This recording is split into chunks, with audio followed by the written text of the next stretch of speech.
I'm going to assume many of us have walked through city streets like those in Philadelphia, where we see row after row of brick homes scaling at least 3 stories high, and grocery stores are less than a few blocks away where every amenity you need can be found.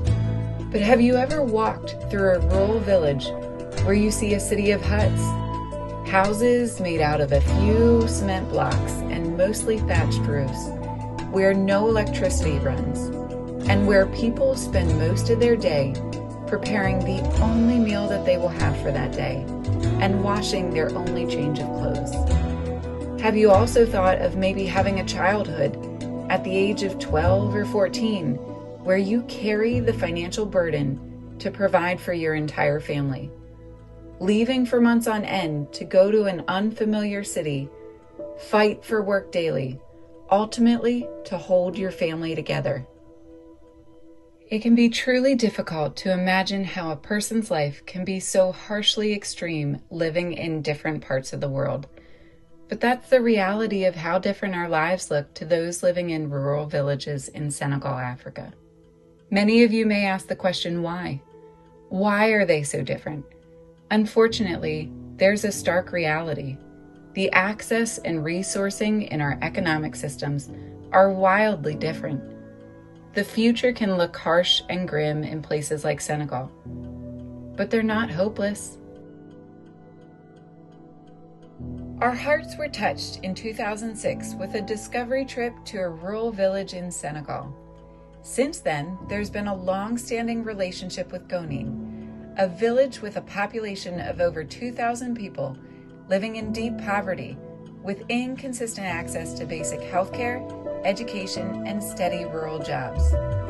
For a number of years, we've provided annual health screenings and treatments, slowly improving villager health in ways that make the sub-Sahara heat and living conditions more manageable. In 2012, we were able to provide fresh, clean water to the village from 5 miles away, reducing life-threatening health concerns and high blood pressure. But 3 years ago, Jules Caho had a distinct realization that we could do more for this village, and God willing, more for Senegal. Having a blended experience working in the U.S. and intimately knowing Senegalese culture and its opportunities has fueled and crystallized our mission. We believe every resident has the opportunity to thrive personally, economically, and spiritually through and within the village of Gonin, bringing joy to families who are more connected and creating security in the next meal and basic living needs. We have an animal care program, the very first business venture which brings veterinarian and pharmaceutical care for animals in Gonin and its neighboring villages. The program has recently added a livestock growth project that materialized profit in its very first year. There's an agriculture program. With 50% of Senegal's economy based in agriculture, Gonin is building a farming community and healthy business practices, enabling families to generate revenue from crop sales. 7 farmers have subscribed, and there's a growing waiting list for this program. In 2022, Gonin's Light of the World School launched. While government schools are more accessible in the city, rural schools risk more instability as travel hinders consistent teaching. Gonin School has a full kindergarten and first grade class now, with locally based teachers that bring education and Bible lessons into the classroom daily. Through generous partnerships like you, teachers like Tenning can empower her 32 kids to reach for a better tomorrow. 2023 sparked our newest program with women's ministry.